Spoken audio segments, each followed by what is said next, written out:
믿어지지 않으시겠지만 저는 한 번도 돈을 가지고 싶다고 생각해 본 적이 없습니다. 제 책을 읽어본 적이 있는 독자분들 중에는 에이 설마 제가 읽었던 책에서는 젊었을 때부터 백만장자처럼 사는 것을 꿈꿔왔었다고 쓰여 있었는데요? 하고 물으시는 분들도 계실지 모릅니다. 분명 그런 생활을 꿈꾸며 대부호가 사는 것처럼 크고 바다가 보이는 집에서 살고 싶다거나 개인 요트를 타고 망망대해에서 호화롭게 놀고 싶다고 줄기차게 말해왔던 것은 사실입니다. 그리고 그러한 바람들은 현재까지는 하나하나 전부 실현되었습니다. 제가 이렇게 이야기하면 역시 목숨 걸고 돈을 벌려고 한 것이 맞지 않느냐고 더욱 의심하는 분들이 있을지 모릅니다. 하지만 그렇지 않습니다. 저는 대부호가 되어 펑펑 돈을 쓰며 사는 것을 꿈꾸며 반드시 그것을 실현하겠다는 생각으로 평생을 살아왔습니다. 하지만 그것은 어디까지나 즐겁게 사는 것에 중점을 두었습니다. 즉 모든 것은 돈을 버는 방법이 아니라 돈을 사용하는 법에 맞춰져 있었습니다. 그렇게 저는 주식이나 부동산 투자에 관심이 없었고 좋은 투자 정보가 있다는 이야기에도 전혀 반응하지 않았습니다. 그렇다고 차곡차곡 돈을 모아야겠다는 생각 역시 지금까지 단 한 번도 한 적이 없습니다. 제가 생각한 것은 항상 돈을 사용하는 방법이었습니다. 해외에 왔다 갔다 할 수 있게 되자 이번에는 북극에 사냥을 하러 가고 싶다고 생각했고 그 꿈을 이루자 제트기를 타고 대기권에 가보자는 꿈이 생겼습니다. 그뿐만 아니라 아타미에 집을 지은 후에는 홋카이도에 별장을 짓고 싶어졌습니다. 만약 지금 저에게 10억 원이 있다고 합시다. 누군가가 나에게 절반을 맡기면 내년까지 그것을 2배로 만들어줄게 라고 말한다 해도 저는 전혀 끌리지 않을 것입니다. 그 대신 내가 가지고 있는 10억 원으로 뭔가 가슴 두근거리는 일을 할 수는 없을까에 대해 늘 생각할 것입니다. 이 책을 본격적으로 시작하기에 앞서 분명하게 밝혀두지만 이 책은 당신에게 돈 버는 법이 아니라 돈 사용하는 법을, 다시 말해 부자가 되는 방법이 아니라 부자처럼 돈 쓰는 법을 알려드립니다. 그러므로 다른 재테크 법칙이라든가 성공 노하우를 담은 자기계발서와는 조금 다를지도 모릅니다. 하지만 그런데도 결과적으로 돈은 당신을 따라옵니다. 왜일까요? 첫 번째 이유는 이 이론이 대뇌 생리학이나 생물 진화론 등의 과학적인 이론에 바탕을 두고 있기 때문입니다. 인간이 역사상 돈을 사용하게 된 것은 얼마 되지 않았지만 풍요롭게 생활하고 싶다는 욕망은 인류가 탄생한 순간부터 이미 뇌에 새겨져 있었습니다. 돈을 벌기 위한 프로그램은 없지만 풍요롭고 여유로운 생활을 하기 위한 프로그램은 이미 뇌에 깔려 있습니다. 이 두 가지는 닮은 듯 하면서도 전혀 다릅니다.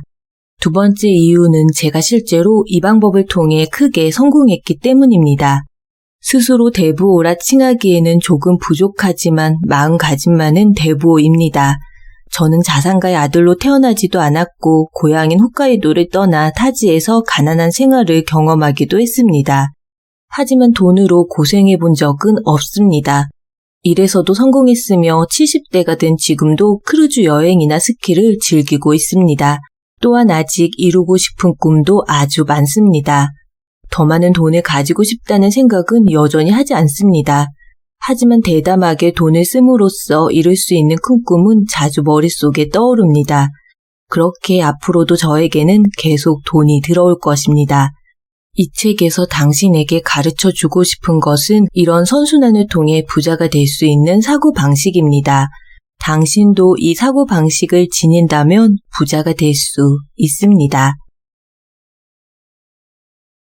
뇌를 기쁘게 해주는 돈의 사용법. 저는 앞에서 투자에 전혀 흥미가 없다고 말했습니다. 그래서 주식도 하지 않고 재테크 관련 상담도 대부분은 거절합니다. 다만 제가 믿고 있는 사람에게 사업을 하려고 하는데 아직 자금이 부족해서 라는 말을 듣게 되면 선뜻 돈을 대주기도 합니다. 한편 꿈을 이루기 위한 돈이 없다는 학생들에게 장학금을 주고 있습니다. 중국에 있는 남학생에게 장학금을 주어 박사가 될 수 있게 지원한 적도 있고 불과 얼마 전에는 젊은 여성 플루티스트가 대학원에 가서 음악을 배울 수 있도록 장학금을 주었습니다. 그렇다고 해서 오해하지 않으셨으면 하는 것은 제가 고매한 이상의 근거에서 도와주었다거나 사랑으로 지구를 구하자는 봉사 정신으로 돈을 댄 것이 아니라는 것입니다. 저는 그저 그들의 기뻐하는 얼굴을 보며 저 자신이 만족하기 위해서 돈을 쓰는 것입니다.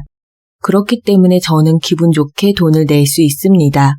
혹시 사업에 투자한 상대가 실패해서 돈이 돌아오지 않을 수도 있습니다. 장학금을 받은 학생이 졸업하고 나서 저를 완전히 잊어버릴지도 모릅니다. 하지만 그런 것은 아무런 상관이 없습니다. 순수하게 다른 사람을 기쁘게 하는 것에 스스로 기쁨을 느껴 거기에 돈을 들이는 것이 중요합니다. 다시 말해 자신의 감동 체험을 얻기 위해 돈을 쓰는 것입니다. 그런 습관을 몸에 익히면 당신은 부자로 향하는 계단에 올라설 수 있습니다. 거기다 이것은 돈에만 해당되는 이야기가 아닙니다. 우리가 누군가와 데이트를 할 때 밥을 사는 경우가 있을 것입니다. 또는 밸런타인데이나 화이트데이 등의 기념일에 선물하게 되는 경우가 있을 것입니다. 이때 이 정도 투자했으니 나를 좋아해 줄 거야 라는 생각이 강한 사람일수록 결국에는 연애에 실패할 가능성이 큽니다.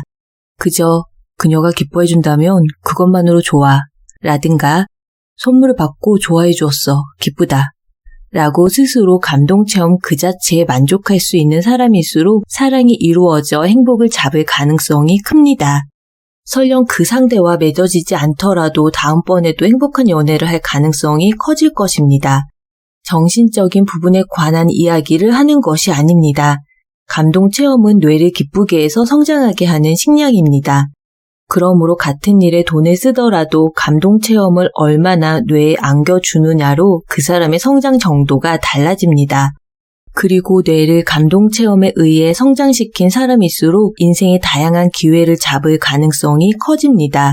반대로 다른 사람에게 한턱 내는 것을 기뻐하지 않는 사람은 그 기회도 한정되어 있다고 생각합니다. 기껏해야 10,000원에서 100,000원 정도 절약할 수 있을지는 모르나 결과적으로 그 몇 배의 돈이 들어올 기회를 잃게 되는 것입니다. 돈을 쓰면 기쁘다고 뇌에 입력한다. 감동체험에 의해 뇌가 성장하는 것은 그다지 신기한 일이 아닙니다. 예를 들어 당신은 시험 공부를 할 때 머리에 집어넣은 지식을 현재 어느 정도 기억하고 있습니까? 졸업해서 몇 년이나 지난 사람이라면 거의 다 잊어버렸을 것입니다. 보통은 몇 년도에 프랑스 혁명이 일어났을까? 라든가 수산화 나트륨의 화학식은 등의 지식은 일상생활에서 필요하지 않기에 잊어버리는 것이 당연합니다. 하지만 그런 일상생활에 필요하지 않은 지식이라도 동경하던 선생님이 자상하게 가르쳐 주었거나 어떤 감정적인 부분이 경험과 세트가 되면 그 지식은 뇌에 항상 기억됩니다. 이것은 단순한 기억의 메커니즘에 관한 문제입니다. 예를 들어 프랑스 혁명은 1789년에 일어났다라는 지식을 단순히 암기했다고 합시다. 이것은 뇌의 일정 부분에 보존되는 지식 기억이 됩니다. 사용하지 않으면 기억의 구석에 매몰되어도 이상하지 않습니다. 그런데 방과 후에 첫사랑과 둘이서 공부했다라는 체험이 결합되면 우리의 뇌세포는 두근두근했다라든가 기뻤다 등의 감정까지 포함한 방대한 정보와 외운 것을 연결하게 됩니다.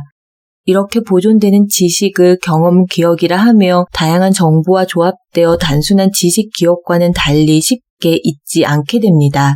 뇌세포를 연결하는 매듭을 시냅스라고 부르는데 그 수가 많으면 많을수록 뇌는 발달하게 됩니다. 즉 머리를 좋게 하는 것은 감동체험을 이어가는 것으로 뇌에 비료를 주는 BDNF 호르몬을 생성해서 머릿속에 거대한 시냅스의 네트워크를 만드는 것을 말합니다. 즉 감동체험은 성장의 근원으로서 머릿속에 보존되는 것입니다. 더구나 그것이 기쁨이나 즐거움과 결합하게 되면 뇌는 그러한 체험을 몇 번이고 반복하려고 할 것입니다.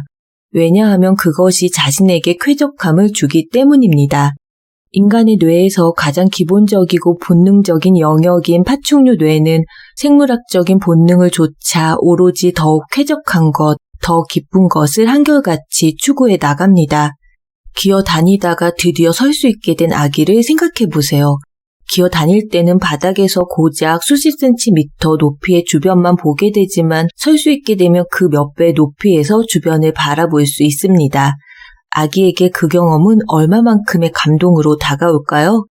뇌는 그런 감동을 또다시 맛보고 싶기에 아기에게 서게 되면 기분이 좋아질 거야 라는 욕구를 강하게 밀어붙입니다. 그렇게 아이는 몇 번이고 서는 것에 도전하고 드디어 안정적으로 설 수 있게 됩니다. 그러다 머지않아 자신이 원하는 것에 다가가기 위해 걷는 법도 알게 됩니다. 그렇게 기어 다닐 때는 보이지 않던 것이 보이게 됩니다. 즉 자신을 둘러싼 세계가 이렇게 넓다는 것을 알게 된 감동체험이 일어서게 만들고 일어서서 보게 된 신기한 물건이 가지고 싶다는 욕구를 불러일으켜 걷기 시작합니다. 그러다 원하는 것을 손에 넣게 되는 감동체험이 새로운 원동력이 되어 더욱 자연스럽고 빠르게 걸을 수 있도록 아이를 성장시킵니다. 어른에게도 같은 메커니즘이 작용합니다. 돈을 쓰는 것을 감동체험으로 인식한 사람은 어떻게 될까요?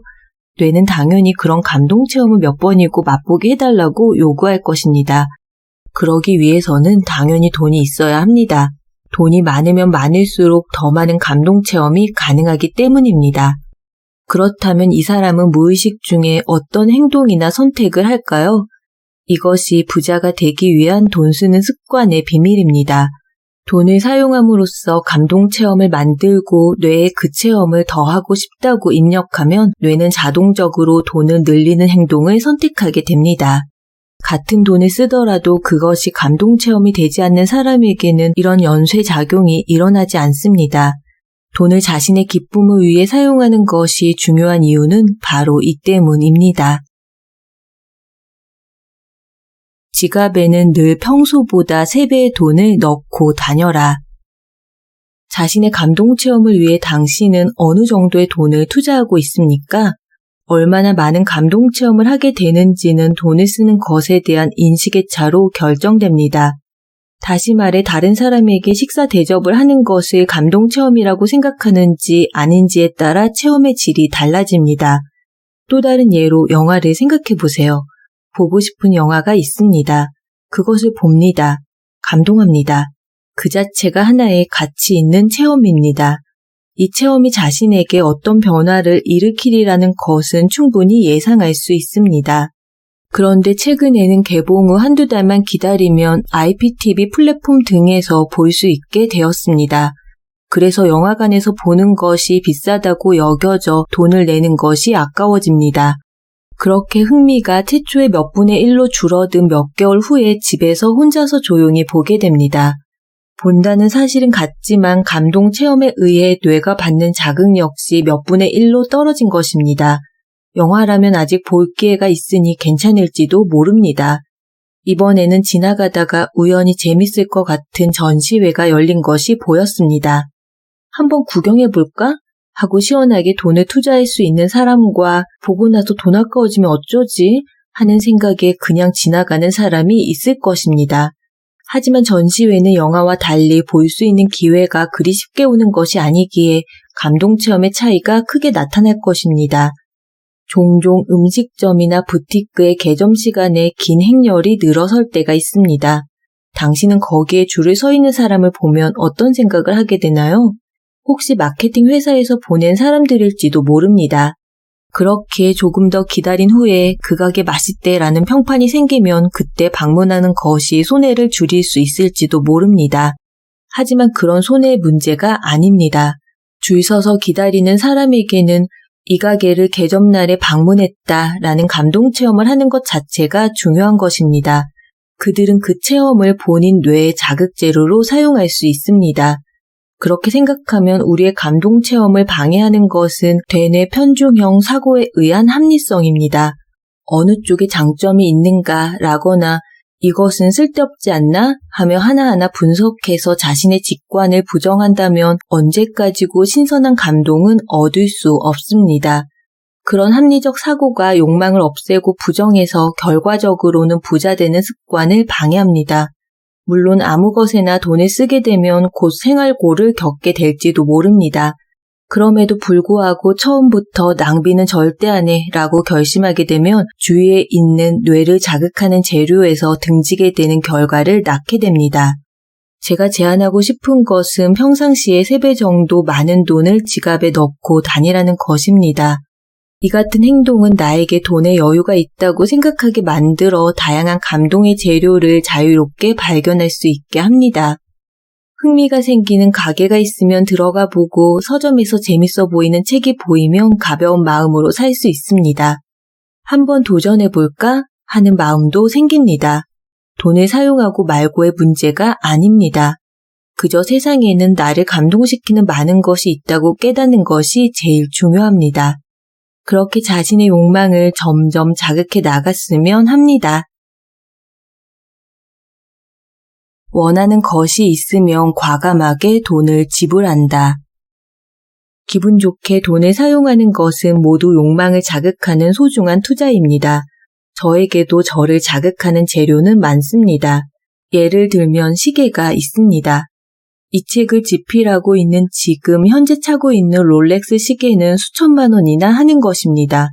저는 이것 외에도 10개가 넘는 고급 시계를 가지고 있는데 그 중에서도 롤렉스는 가장 좋아하는 브랜드로 롤렉스만 8개 정도를 가지고 있어 TOP에 맞게 골라서 사용하고 있습니다. 다시 말해 일을 할 때는 이것, 여성과 데이트할 때는 이것, 긴자에 놀러 갈 때는 이것, 운동할 때는 이것, 이런 식으로 그때그때 맞춰서 차고 있습니다. 누군가 제게 롤렉스 시계가 왜 그렇게 많냐고 묻는다면 그저 좋아하니까 라고 밖에 표현할 수가 없습니다. 시계를 단순히 시간을 알기 위한 기계로 여긴다면 얼마든지 저렴한 것이 많기에 누군가 굳이 비싼 시계를 사는 것은 쓸데없다고 한다면 그 말이 맞다고 밖에 할 수 없습니다. 하지만 역시 저는 롤렉스 시계를 차고 있으면 혼자서 컴퓨터로 일하고 있을 때조차 이상할 정도로 쾌적한 기분으로 할 수 있습니다. 설령 아직 가지고 있지 않다고 해도 저 시계를 가지고 싶어 라고 생각하고 있으면 그 시계에 어울리는 일을 하게 되어 실제로 손에 넣게 되었을 때는 그것을 능가하는 수입을 벌고 있었습니다. 저에게는 사진을 찍는 취미가 있었기에 시계 외에 라이카와 같은 카메라도 모으고 있습니다. 개중에는 꼭 가지고 싶어서 큰돈을 지불하고 겨우 구했음에도 거의 사용하지 않는 카메라도 있습니다. 하지만 그런 것은 아무런 상관이 없습니다. 가지고 싶다고 생각해서 손에 넣는 즐거움을 얻은 것으로 저는 계속 성장할 수 있었습니다. 이 감정을 이해해 주시는 분도 많을 것이라 생각합니다. 예를 들어 어떤 여성 편집자는 베스트셀러를 내면 자신에게 주는 선물로 명품 옷을 삽니다. 그리고 지금은 싸게 구입할 수 있게 되었지만 예전에는 많은 사람들에게 조지워커 블랙 라벨이나 레드 라벨이라는 스카치 위스키는 굉장히 고액의 수입을 올렸을 때 자신에게 주는 선물이었습니다. 솔직히 맛의 차이 같은 것은 알지 못하지만 그저 그것을 한 모금 입에 넣고 싶다는 욕망으로 세상에 성공한 사람들이 많이 탄생하게 된 것입니다. 필요성이나 합리성이라는 관점에서 보면 전혀 이치에 맞지 않을 것입니다. 하지만 이런 욕망을 추구하는 마음 자체가 사람을 부자로 만드는 원동력입니다. 얼핏 낭비로 보이는 이런 투자 안에는 꿈을 위해 투자한다는 성공을 위한 중요한 요소가 숨겨져 있습니다. 돈을 사용하는 것으로 돈이 늘어난다. 상대가 부자인지 아닌지는 상관없습니다. 그것보다는 그 사람이 어떻게 돈을 사용하는지를 봅니다. 패션계의 혁명을 일으킨 코코 샤넬이 한 말입니다. 샤넬은 샤넬 브랜드를 창시한 디자이너로서 여성 기업가이자 끊임없이 사랑하는 여자로도 알려져 있습니다. 다시 말해 코코 샤넬과 같은 대부호도 돈을 사용하는 방법을 보고 그 사람이 자신과 어울릴 만한 가치가 있는 사람인지를 판단한다는 것입니다. 함께 식사하러 갔을 때 어떻게 돈을 내는지, 어떤 옷을 입고 어떤 액세서리를 걸치고 있는지 등 이 모든 것이 판단 재료가 됩니다. 그 밖에도 해외 비즈니스맨들은 구두를 보고 상대의 능력을 추측한다고 합니다. 중요한 프로젝트 미팅에서 상대가 저렴한 구두를 신고 있다면 이 사람 별 볼 일 없네. 라고 지레짐작으로 실력을 판단해 버리는 것입니다. 이를 역으로 이용해 작은 회사의 비즈니스맨이 큰 비즈니스 기회를 얻을 수도 있습니다. 호텔에서도 상대가 지닌 물건을 보고 손님을 평가하는 경우가 빈번합니다. 팁에 의해 호텔맨의 수입에 차이가 생기므로 이 사람은 부자다 라고 판단되면 그들은 최상의 서비스를 제공해 줍니다. 그래서 저는 호텔 체크인을 할 때 꼭 비싼 시계를 손목에 찹니다. 앞에서 고가의 시계를 구입하는 것은 제 욕망을 자극하는 재료라고 이야기했습니다. 필요성 측면에서 말하자면 얼핏 낭비로 보일 수 있지만 이것은 저에게 어린아이의 장난감과 같습니다.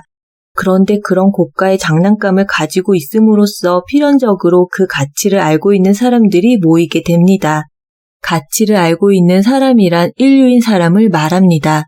당신의 돈을 목적으로 다가오는 것이 아닌 인류가 되고 싶다든가 인간관계를 인류로 맺고 싶다는 생각을 가진 사람이 서로 느껴지는 것이 있어 당신 곁으로 모이게 되는 것입니다.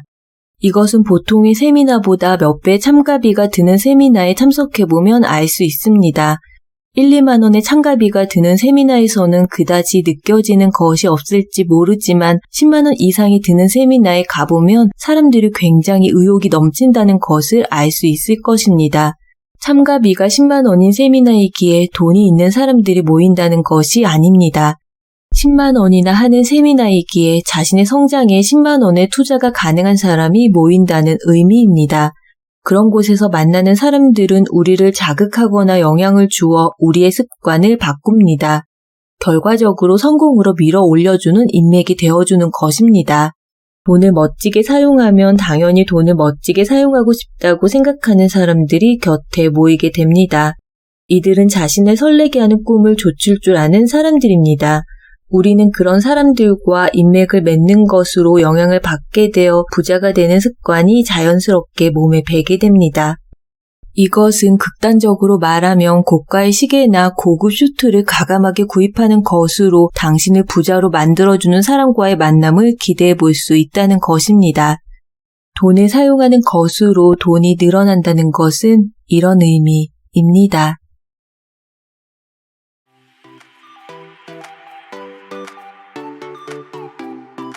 오늘 서리책방에서 소개해드린 책은 사토 도미오 지음, 최윤경 옮김 한국경제신문 출판 진짜 부자들의 돈 쓰는 법입니다.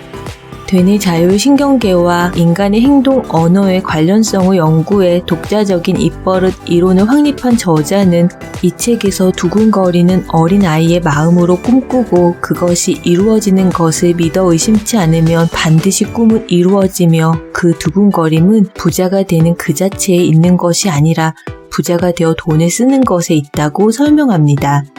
돈을 사용하는 쾌락을 우리의 원시내인 파충류 뇌에 새기어 부자처럼 행동할 때 비로소 부자가 되는 스위치를 켤 수 있게 된다는 것이죠. 이 책은 우리나라에서 2011년 출간되었던 지금 당장 롤렉스 시계를 사다의 최신 번역판인데요. 당시 서점에서 매혹적인 빨간 표지와 디자인보다 더 강렬한 제목에 이끌리듯 책을 구입해 읽으며 당장 롤렉스 시계는 못 사도 갖고 싶은 가방이라도 사자며 큰맘 먹고 난생 처음으로 백화점에서 브랜드 가방을 샀던 기억이 새록새록합니다. 근데 신기하게도 그 가방을 시작으로 점점 더 비싸고 좋은 가방을 살 수 있는 경제적 상황이 펼쳐져 저에게 특별히 기억에 남는 책을 오늘 여러분과 함께해서 기쁘고 감사합니다. 오늘도 한 권의 책과 함께 소중한 시간 나눠주신 여러분 모두 꼭 부자 되세요. 그 곁에서 설의책방이 함께하겠습니다. 세상은 뷰티풀, 인생은 원더풀. 당신이 최고입니다.